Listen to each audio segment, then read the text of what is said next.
আমার আসলে অবসর সময় নেই। আমি আসলে ধরো মুভি দেখছি, সেটা আমার আসলে ফ্রি টাইম না, সেটা আমার মানে ওই শিডিউলের মুভি মধ্যে তুমি শুধু থাকে।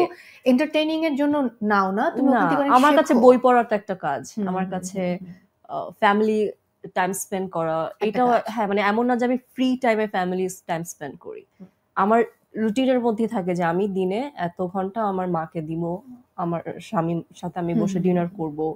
মানে এরকম করে আমার সাজানো আর কি জীবনটা সম্পূর্ণ, যে কাজ থাকবে, হ্যাঁ, ফ্যামিলি টাইম থাকবে, নিজস্ব টাইম থাকবে, মানে একদম এবং গুছানো। সবকিছুর পরে একেবারে ফ্রি টাইম আমার আর হয় না। আহা! যদি জানতে চাই, এটাও মানে লাস্ট প্রশ্ন, আমার ১০ম প্রশ্ন, তারপর অন্য প্রশ্নে আমি যাচ্ছি। যে আ এই যে এত ব্যস্ততা, এত কিছু, বাট এখনকার যে অর্চিতা স্পর্শিয়া, তুমি কি তোমার নিজেকে নিয়ে সন্তুষ্ট? হ্যাঁ, মাশাআল্লাহ, খুব সম্পূর্ণভাবে সন্তুষ্ট। দুর্দান্ত। আমি সেলফ অ্যানালাইসিস এর মাধ্যমে সেলফ প্রোগ্রেস এর প্রসেসে থাকি অলওয়েজ।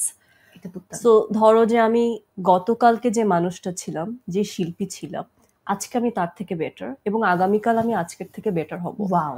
সো সেই জায়গা থেকে আমি নিজেকে নিয়ে সন্তুষ্ট, যেহেতু আমি সবসময় বেটারমেন্টে থাকি, এবং সবসময় প্রোগ্রেসে এই থাকি। যে ইতিবাচক এই ব্যাপারটা কিন্তু খুব বেশি এনার্জি দেয়, বুস্ট আপ করে।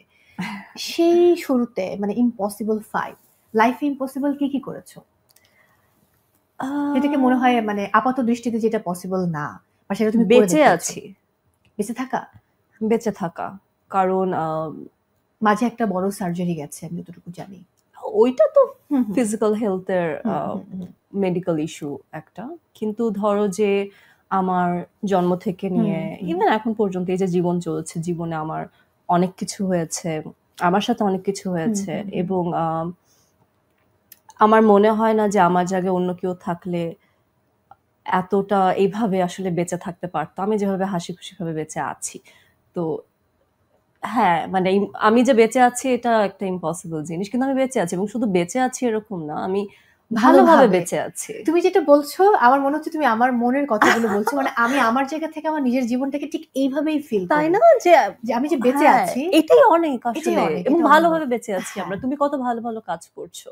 Same, so same. মাশাআল্লাহ। সো মাশাআল্লাহ। একটা ব্যাপার জানতে চাই, নিজের ব্যক্তি জীবনের সবচেয়ে ভালো বন্ধু কারা? আমার সবচেয়ে ভালো বন্ধু আমার মা, হুম। আমার স্বামী আমার অনেক ভালো যদি বন্ধু, পরিবারের বাইরে বলি? আমার বেস্ট ফ্রেন্ড নিপা, হুম, হুম, হুম। তারপরে জয়, তারপরে আমার হুম, স্কুল হুম, ফ্রেন্ডস যারা আমরা একদম একসাথে ছোটবেলা থেকে বড় হয়েছি। হুম। আমার বন্ধু ভাগ্য খুব ভালো। ওয়াও! দূর থেকে একটা হাই ফাইভ। খারাপও আছে, বাট সামহাউ কেমন যেন খারাপ ফিল্টার তো করে আমি ভালোদেরকে আমার হ্যাঁ, জীবনে একদম হ্যাঁ, হ্যাঁ, হ্যাঁ। পার্মানেন্টলি পেয়ে আমি যাই। যখন দেখি খারাপ রেড ফ্ল্যাগ দেখলি আমি গান শোনো? আমি অনেক গান শুনি। অর্চিতা স্পর্শিয়ার পছন্দের শিল্পী কে, এবং মানে কোন ধরনের গান তার প্রিয়, দেশে দেশের আমি বাইরে? সব ধরনের গান হুম, শুনি। হুম। আমি বলিউড আইটেম সং থেকে শুরু করে হ্যাঁ। রবীন্দ্রসঙ্গীত আমি সব শুনি। আমি ডেড মেটাল শুনি, হুম, হুম, আমি হুম।